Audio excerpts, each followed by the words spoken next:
Job card. যদি আপনাদের পরিবারে জব কার্ড না থাকে, এখন আপনি কিন্তু আবেদন জানাতে পারবেন। তার পাশাপাশি আগে আপনাদের পরিবারে জব কার্ড ছিল, সেটি ডিলিট হয়েছে বিভিন্ন কারণে এবং সেটিকে আপনাদের সক্রিয় কিংবা পুনরায় চালু করতে পারবেন।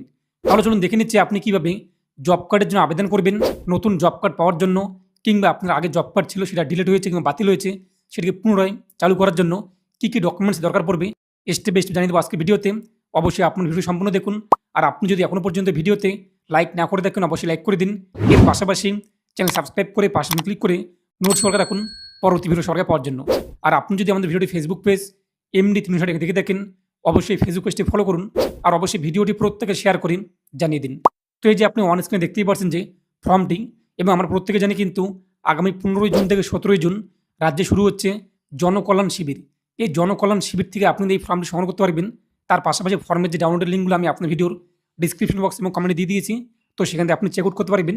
কিন্তু আপনি জনকল্যাণ শিবির থেকে ফর্মগুলো সংগ্রহ করবেন, এরপর পূরণ করবেন এবং সেখান থেকে আপনি কিন্তু জব কার্ডের আবেদন জানাতে পারবেন। অন স্ক্রিনে আপনি দেখতেই পাচ্ছেন বাংলা ফর্ম এবং ইংরেজি ফর্ম, দুটো ফর্ম রয়েছে। আপনাদের যেটা সুবিধা রয়েছে সেটা আপনারা পূরণ করবেন। তো বাংলা ফর্মে কী বলা হয়েছে, প্রথমত এখানে আপনি আপনার ব্লকের নাম কী রয়েছে তা লিখে দেবেন। আমি মহাশয়, এখানে আপনি আপনার নাম উল্লেখ করে দেবেন। আমির পরে আপনি আপনার বাংলাতে নাম লিখে দেবেন। পিতা অথবা স্বামীর নাম কী রয়েছে আপনার সেই বক্সে টিকমার্ক করে এখানে আপনি আপনার পিতার নাম অথবা স্বামীর নাম উল্লেখ করে দেবেন। তারপর এখানে গ্রাম পঞ্চায়েত, আপনি গ্রাম পঞ্চায়েত কী রয়েছে সেই গ্রাম পঞ্চায়েতের নাম উল্লেখ করে দেবেন। গ্রাম পঞ্চায়েতের বাসিন্দা এবং ভারতবর্ষের নাগরিক। আমার পরিবারে কোনো জব কার্ড নেই কিংবা ছিল কিন্তু জব কার্ডটি ডিলিট হয়ে গেছে, যেটি প্রযোজ্য। যদি আপনার কোনো জব কার্ড না থাকে, এই যে কোনো জব কার্ড নেই, এই বক্সে আপনি টিকমার্ক করবেন, উপরে অথবা নিচে দাগ দিয়ে দেবেন, যে কোনো একটি করবেন। অথবা আপনি যে আগে থেকে জব কার্ড থাকে কিন্তু আপনার জব কার্ডটি ডিলিট হয়েছে, তাহলে যে কিন্তু জব কার্ডটি ডিলিট হয়েছে তার নিচে আপনি ড্যাশ দিয়ে দেবেন, দাগ দিয়ে দেবেন, অথবা তার উপরে আপনি টিকমার্ক করে দেবেন, যেটি আপনার প্রযোজ্য। তারপর নিচে আবেদনকারী স্বাক্ষর, যে জব কার্ডের জন্য আবেদন করবে কিংবা যার জব কার্ড ডিলিট হয়েছে এখন আবেদন জানাচ্ছে, সেই ব্যক্তি এখানে সই করে দেবে। যদি সিগনেচার না পারে, তো যে এক কথা বুড়ো হাতের আঙ্গুল যে রয়েছে সেটা টিপসই আপনারা এখানে দিয়ে দেবেন আপনার অ্যাকর্ডিং। তারপর নিচে পুরো নামটি উল্লেখ করে দেবেন। মোবাইল নাম্বার আপনার কী রয়েছে, আধার কার্ডে যে মোবাইল নাম্বার লিঙ্ক রয়েছে সেই মোবাইল নাম্বারটি বসিয়ে দেবেন, সক্রিয় মোবাইল নাম্বার। যে তারিখে আপনি ফর্মটিকে জমা করবেন সেই তারিখটি এখানে লিখে দেবেন।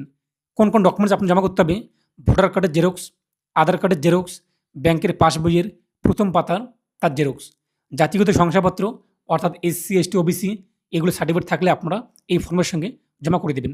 তার পাশাপাশি আপনাদের কিন্তু আরও একটি ফর্ম দেওয়া হবে, পারিবারিক তথ্য সংগ্রহের ফর্ম।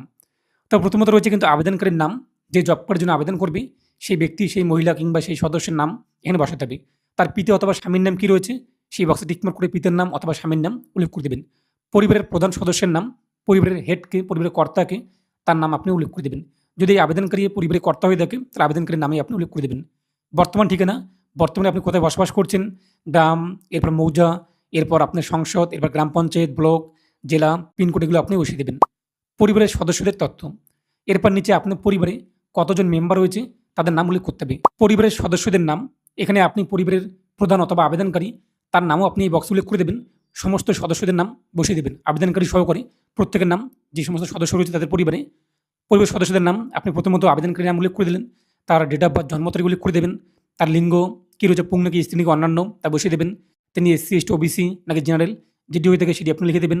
ভোটার কার্ড নাম্বারটি এখানে বসিয়ে দেবেন, আধার কার্ড নাম্বারটি বসিয়ে দেবেন, আধার কার্ডে যে মোবাইল নাম্বার লিঙ্ক রয়েছে সেই মোবাইল নাম্বারটি বসিয়ে দেবেন, ব্যাংকের নাম, এরপর শাখা অথবা আইএফসি কোড, পুরো অ্যাকাউন্ট নাম্বার আপনি এখানে বসিয়ে দেবেন।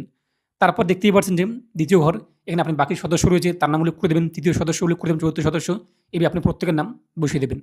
এরপর নিচে বলা যায় কিন্তু আপনি উপরে প্রদত্ত সমস্ত তথ্য আপনার জ্ঞান এবং বিশ্বাস সত্ত্বেও যদি কোনো মিথ্যে প্রমাণিত হয় তো আপনাদের বিরুদ্ধে কিন্তু এক কথায় ব্যবস্থা নেওয়া হবে ইত্যাদি বলা হয়েছে এখানে। তারপরে যে আবেদনকারী স্বাক্ষর, এখানেও আপনি আপনার সই করে দেবেন, যদি সিগনেচার না পারেন টিপসই দিয়ে দেবেন।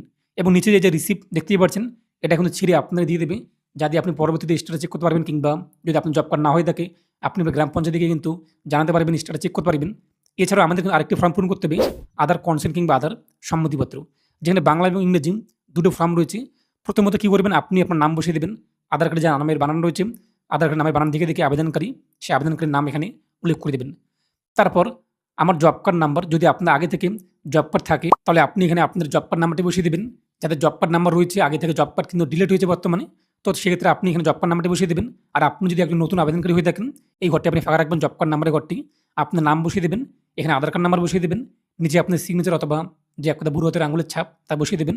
তারপর নিচেও আপনি আপনার নাম বসিয়ে দেবেন। একই রকমভাবে বাংলা আধার সম্মতিপত্র, এখানে আপনি আপনার নাম বসিয়ে দেবেন। যদি আপনার জব কার্ড থাকে আগে থেকে, বর্তমানে ডিলিট হয়েছে, সেই জব কার্ড নাম্বারটি বসিয়ে দেবেন। এরপরে এখানে আপনি আপনার আধার কার্ড নাম্বারটি বসিয়ে দেবেন, নিজের সিগনেচার করে দেবেন, তাহলে কিন্তু হয়ে যাবে। তো এরপরে আপনি এই সমস্ত ডকুমেন্টস এবং আপনার আধার কার্ড, ভোটার কার্ড, ব্যাংকের পাসবইয়ের প্রথম পাতা, এসসি, এসটি, ওবিসি সার্টিফিকেট থাকলে এগুলো একসঙ্গে করে আপনার নিকটবর্তী জনকল্যাণ শিবির আগামী 15 জুন থেকে 17 জুন হতে চলেছে। তো আপনাদের কিন্তু সেই ক্যাম্প কিংবা শিবিরে গিয়ে কিন্তু আবেদন জানাতে হবে জব কার্ডের জন্য।